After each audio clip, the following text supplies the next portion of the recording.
Hello guys and welcome to my new YouTube channel PHH। आज हम पढ़ेंगे फ्रांसीसी क्रांति के बारे में, यानी कि फ्रेंच रिवॉल्यूशन। ठीक है। अब ये हिस्ट्री का चैप्टर है तो बहुत सारे बच्चे ये भी बोलेंगे ये क्या यार बोरिंग सा सब्जेक्ट है, लेकिन अगर आप एक बार इसको पढ़ेंगे तो आपको खुद से मन करेगा पढ़ने का। इसमें कहानियों के अलावा और कुछ नहीं रहता। बस दिक्कत ये है तारीखों की। बच्चे तारीखों की वजह से पढ़ते ही नहीं है, लेकिन आप अगर एक बार आप मन से पढ़ के देखो, ऑनली रीडिंग करके देखो, आपको खुद मन करेगा पढ़ने का। हम चलते हैं फ्रांसीसी क्रांति इस चैप्टर के तरफ। ठीक है। जो फ्रांसीसी क्रांति है, ये फ्रांस के लोगों ने आपस में मिलके एक क्रांति मतलब एक लड़ाई छेड़ी थी अपनी सरकार की तरफ। ठीक है। इस चैप्टर में उसी लड़ाई के बारे में बताया गया, उसी क्रांति के बारे में। ओके। तो जो इसमें क्या लिखा है, 14 जुलाई 1789 की सुबह पेरिस शहर के लिए आतंक का माहौल था। सम्राट ने सेना को शहर में घुसने का आदेश दे दिया था। अब 14 जुलाई 1789 को क्या हुआ था कि पेरिस जो शहर है उसमें एकदम आतंक सा माहौल बन गया था। सड़कें सुनसान, गलियां चौराहे ये सब सुनसान, एकदम आतंक जैसा माहौल बन गया था। ठीक है। और सम्राट ने क्या किया था कि सेना को शहर में आने की अनुमति दे दी थी। तो कुछ लोगों ने इस बात की अफवाह फैला दी कि सरकार ने इस सेना को नागरिकों पर गोलियां चलाने का आदेश देने के लिए बुलाई है। मतलब जैसी सारी सेना जैसी नगर में प्रवेश करेगी, सरकार सेना को नागरिकों पर गोलियां चलाने का आदेश दे देगी। तभी लगभग 7,000 लोग आपस में टाउन हॉल के सामने आपस में इकट्ठा हो गए। ठीक है। और उन्होंने जन सेना का गठन किया। जन सेना क्या होती है, मतलब आपस में लोग, जो नॉर्मल आम आदमी होता है, वो जब साथ मिलके एक सेना का निर्माण करते हैं तो उसको जन सेना बोलते हैं। ठीक है। तो लगभग 7,000 लोग टाउन हॉल के सामने इकट्ठा हुए और उन्होंने जन सेना का गठन किया। हथियारों की खोज में वो बहुत से सरकारी इमारतों में घुस गए और उन्होंने उन इमारतों में तोड़फोड़ की और वहां से हथियार लूट लिए। ठीक है। और आखिरकार सारे लोग मिलके पेरिस नगर के पूर्वी भाग, पेरिस शहर के पूर्वी साइड पे गए और वहां पे बास्तील के किले की जेल को तोड़ दिया। बास्तील का किला वहां के सम्राट के एकदम गौरव का प्रतीक माना जाता था, उनकी शक्तियों का प्रतीक माना जाता था बास्तील का किला। और लोगों ने आपस में मिलकर बास्तील के किले की जेल को तोड़ दिया। उसके बाद वहां पे उन्होंने बहुत ज्यादा मात्रा में गोली बारूद ये सब मिलने की संभावना थी। ठीक है। अब हथियारों को कब्जे करने में, इस लड़ाई में कि हथियारों हम ले लेंगे, हथियार लूट लेंगे, कि अगर सेना हमारे पास लड़ने आई, इस मकसद से वो सारे लोग बास्तील की जेल में गए और उन्होंने बहुत तोड़फोड़ मचाई, बहुत आतंक मचाया। और उन्होंने इसी बीच बास्तील के कमांडर को भी मार दिया। ठीक है। बास्तील का कमांडर वहां पे गया, उन्होंने रोका, लेकिन उन लोगों ने बास्तील के कमांडर को भी मार दिया। अब और उन्होंने बास्तील के किले की जेल के कैदियों को छुड़ा दिया, मतलब उनको आजाद कर दिया। ठीक है। लेकिन वो बस 7 थे, उनकी गिनती बस 7 थी। ठीक है। अब जो सम्राट की निरंकुश शक्तियों का वो क्योंकि प्रतीक माना जाता था, इसके कारण सारे लोगों को बास्तील के किले से बहुत ज्यादा नफरत थी। तो उन्होंने क्या किया, इस किले को ढा दिया, मतलब इस किले को तोड़ फोड़ के पूरा बराबर कर दिया गया। ठीक है।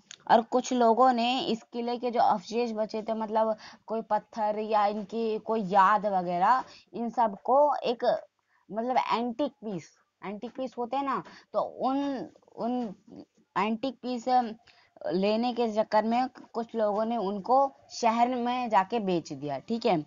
कि हम इनको रखेंगे, संजोएंगे कि हाँ ये बहुत कीमती चीज है। ठीक है। अब उसके बाद इस घटना के बाद पेरिस शहर और देश के देहाती क्षेत्रों में कई और संघर्ष हुए, बहुत सारी लड़ाई हुई, बहुत सारी इमारतों में तोड़फोड़ हुई। ठीक है। और ज्यादातर जनता की इन लड़ाई का कारण क्या था? इनका कारण था पाव रोटी की महंगी मांग। वहां पे नॉर्मल, जैसे हमारे यहाँ पे नॉर्मल खाना क्या होता है? हमारे यहाँ पे नॉर्मल खाना होता है दाल रोटी। रोटी सबसे ज्यादा नॉर्मल है। रोटी हर एक आदमी खाता है, ठीक है, चाहे वो गरीब हो चाहे अमीर हो, वो रोटी खाता है। तो वैसे ही उस समय वहां के हर आदमी के लिए पाव रोटी सबसे ज्यादा, मतलब एक अंत में इसका अंत हुआ सम्राट को फांसी देकर। सम्राट को फांसी देने की लोगों ने उम्मीद तो नहीं की थी कि अंत में सम्राट को फांसी दे दी जाएगी, लेकिन अंत में सम्राट को फांसी दे दी गई। आइए अब हम जानते हैं ऐसा क्यों और कैसे हुआ। 18वीं सदी के उत्तरार्ध में फ्रांसीसी समाज। सन 1774 में ब्रूओ राजवंश के लुई 16 फ्रांस की गद्दी पर आसीन हुआ। जो सन 1774 में लुई 16 फ्रांस का राजा बना और वो ब्रूवो राजवंश से था। ब्रूवो राजवंश एक एकदम रईस राजवंश था, जो बहुत एकदम अमीर, उसको सबको लग्जरी चाहिए होता है, ठीक है, जैसे बिल्कुल अमीर टाइप के नहीं होते वैसे, ठीक है। अब जो लुई 16 था, वो केवल 20 साल की उम्र में वो राजा बन गया। और उसकी जो शादी थी वो ऑस्ट्रिया की राजकुमारी मैरी एंटोइनेट से हुआ था। ओके। जब वो राजगद्दी पे बैठने वाला था, उस समय राजकोष खाली हो गया था, क्योंकि इसके बहुत सारे कारण थे, ठीक है। पहला कारण तो था कि लंबे समय से जो युद्ध चल रहा था, उससे सारे के सारे संसाधन, पैसे और अस्त्र शस्त्र ये सब नष्ट हो चुके थे, ठीक है। इसलिए उन्होंने फिजूल कर्जी से बचने के लिए, उनका पास बोझ भी था बहुत सारा, ठीक है। अब वो तो थे एकदम रईस खानदान वाले, अगर वो मतलब अपनी रईसी ना दिखाएं तो उनकी इमेज डाउन हो जाएगी ना। इसलिए अपनी झूठ फिजूल खर्ची, अपनी जो शान और शौकत है उसको बनाए रखने के लिए जो फिजूल खर्ची है, उसका बोझ उन पे बढ़ा जा रहा था, ठीक है।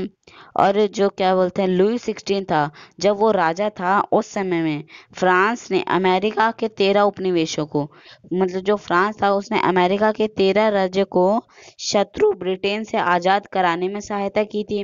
और सहायता करने से क्या हुआ था कि उसके संसाधन नष्ट हो चुके थे, और इससे इससे उस पे 10 अरब लिवरे, लिवरे वहाँ की एक मुद्रा होती है, जैसे यहाँ पे इंडिया में रुपीज चलती है ना, वैसे वहां पे पहले लिवरे चलती थी, ठीक है।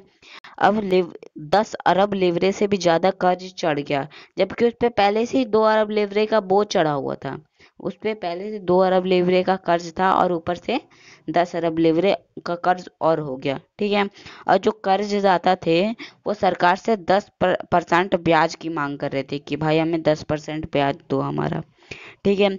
अब इससे इससे रोकने के लिए फ्रांस के जो सरकार थी, उन्होंने अपने बजट का बहुत बड़ा हिस्सा दिनों दिन उस कर्ज को हटाने के लिए उसमें देते रहते थे। अपने पूरे ये बजट का पूरा मतलब बहुत बड़ा हिस्सा वो इसी में खर्च कर लेते थे। और इन्होंने जैसे उनके जो खर्चे थे, जैसे सेना को रखने का खर्च, राज दरबार का खर्च, विश्व स्कूल वगैरह इन सबको चलाने का कर्ज, इन सब में भी ये सब बाधा हो गई थी, ठीक है। कि इतना सारा जब हम खर्च करेंगे तो हम कर्ज कैसे चुका पाएंगे, ठीक है। अब 18वीं सदी में फ्रांस समाज को 3 स्टेट में बांट दिया गया था, ठीक है। 3 स्टेट थे, मतलब 3, जैसे हमारे यहाँ पे कास्ट होती है ना, वैसे वहाँ पे 3 स्टेट्स थे, ठीक है। वो राज्य वाले स्टेट्स नहीं, वो अलग स्टेट। पहला था, सबसे पहले थे प्रथम स्टेट, ठीक है, इनको पादरी वर्ग भी बोला जाता है।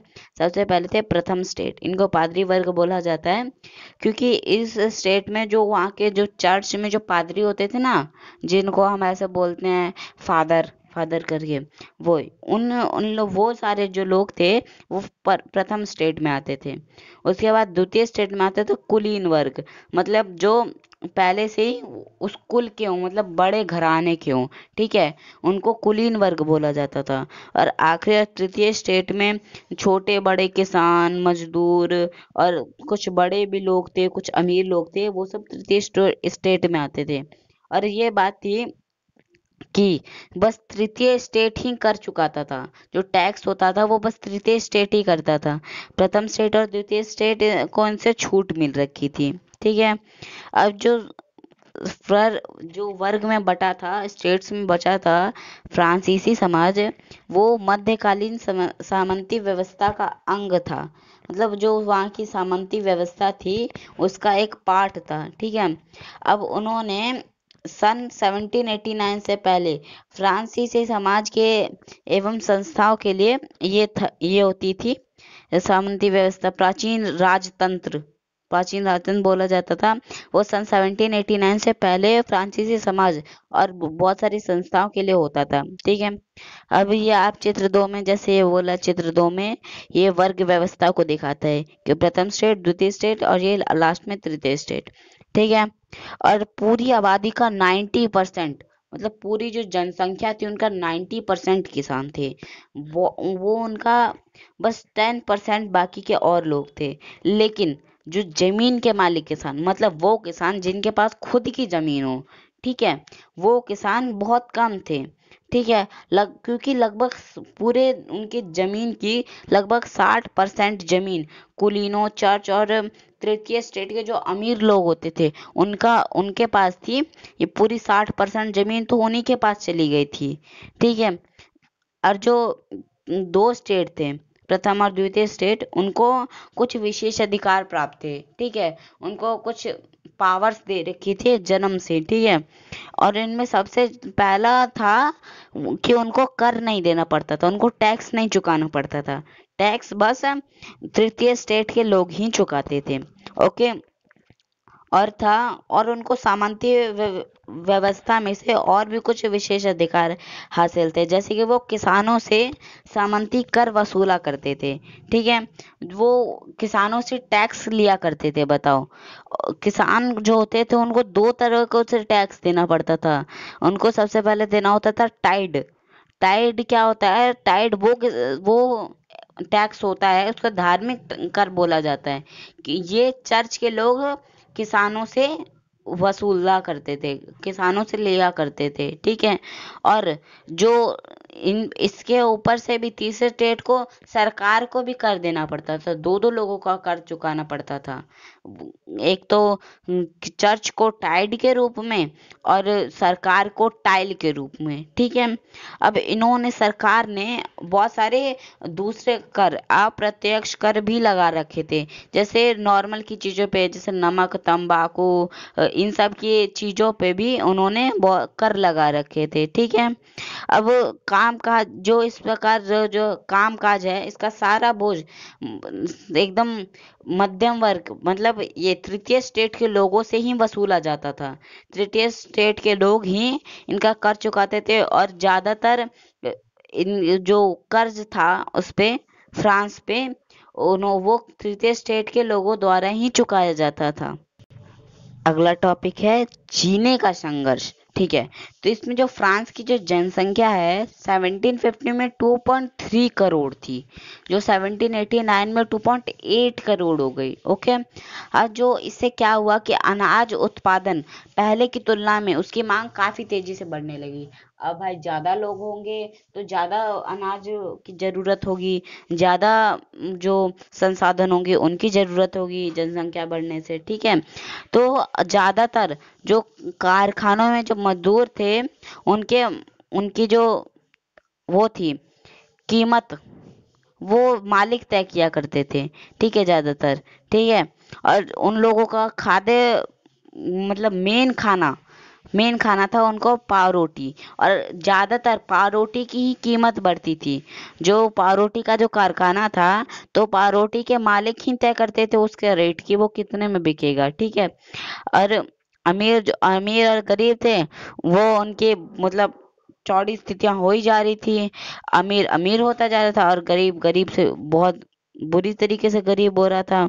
और इनसे क्या हो रहा था कि एक वहां पे सूखे या फिर ओले का भी प्रकोप यहाँ पे बार बार आता था, जिससे जो पैदावार होती थी उसमें पैदावार घट जाती थी। ठीक है।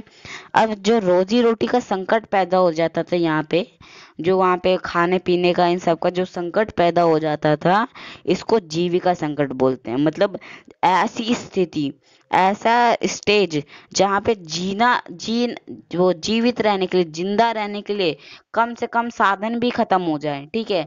जैसे खाना पीना पानी ये सब भी खत्म हो जाए, इसको जीविका संकट बोलते हैं। तो इस समय फ्रांस में जीविका संकट बहुत बुरी तरीके से फैला था।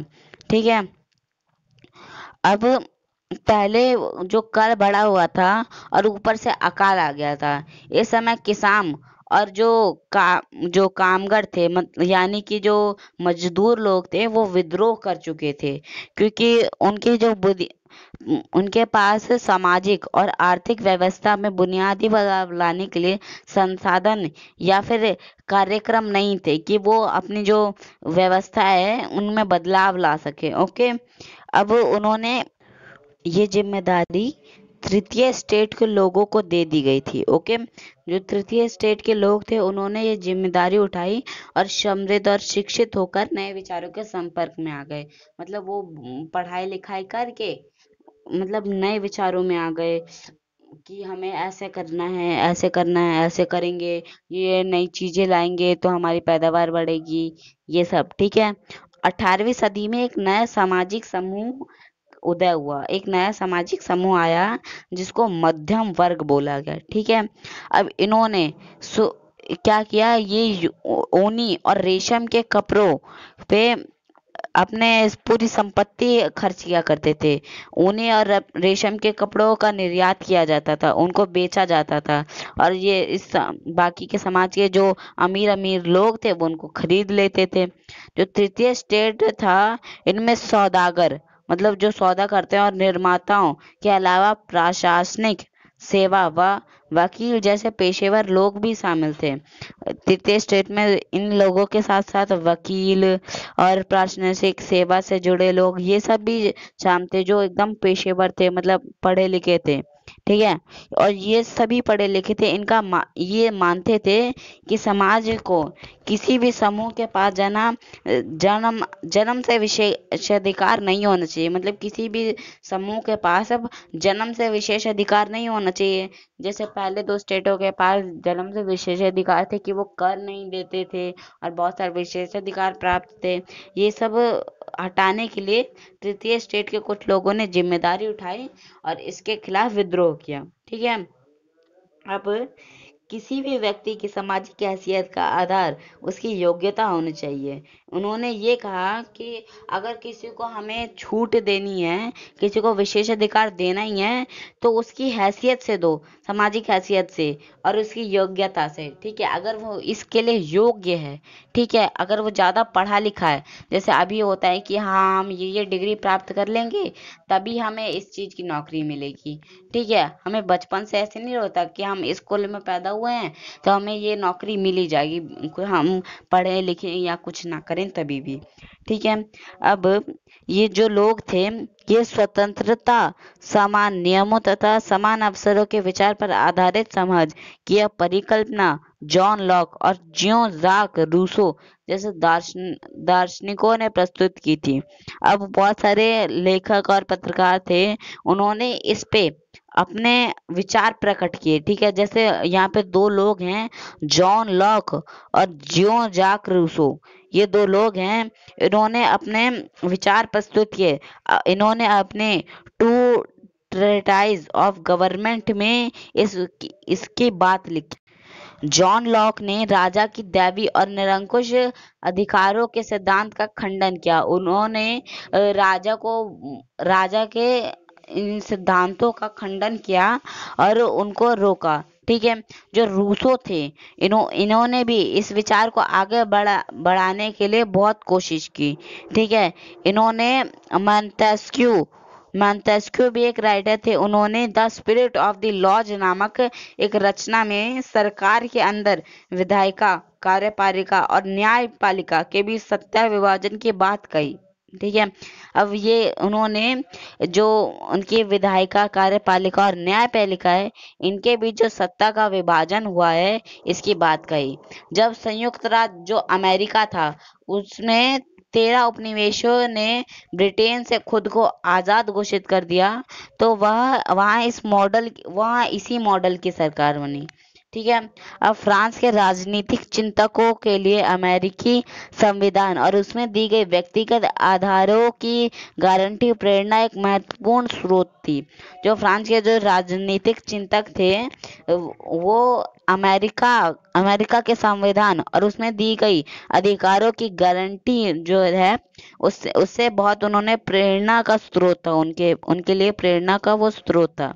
जो दार्शनिकों के इन विचारों पर काफी हाउस व सैलून व गस्तियों में गर्मागर्म बहस हुआ करती थी, और पुस्तकों एवं अखबारों में के माध्यम में इसका व्यापक प्रचार प्रसार हुआ। जो जो लोग थे, दार्शनिक लोग थे, इनका जो विचार था, मतलब इनकी जो बातें थी, इस सैलून में, मतलब कॉफी हाउस में, कैफे में, जैसे तुम कभी सैलून में जाते हो तो वहां पे होती रहती ना राजनीतिक पार्टियों की इन सब की बातें, तो वैसे ही इसमें खूब बहस हुआ करती थी, खूब लोग जोर शोर से इसके बारे में बात किया करते थे। और वो इतना फैल गई थी कि जो अनपढ़ लोग थे, वो भी औरों से सुन सुनकर वो भी समझ जाते थे। उस समय लुई 16 ने राज्य के खर्चों को पूरा करने के लिए फिर से कर लगा दिया और नए कर लगाने के लिए प्रस्ताव जारी किया। ठीक है। और इससे जो विशेषाधिकार वाली जो व्यवस्था थी, इसके लिए उनके लिए जो गुस्सा था कि इनको विशेषाधिकार मिलता है, ये नए कर आने की जो खबर है, इसको सुन के उनका गुस्सा और भी ज्यादा भड़क गया। ओके।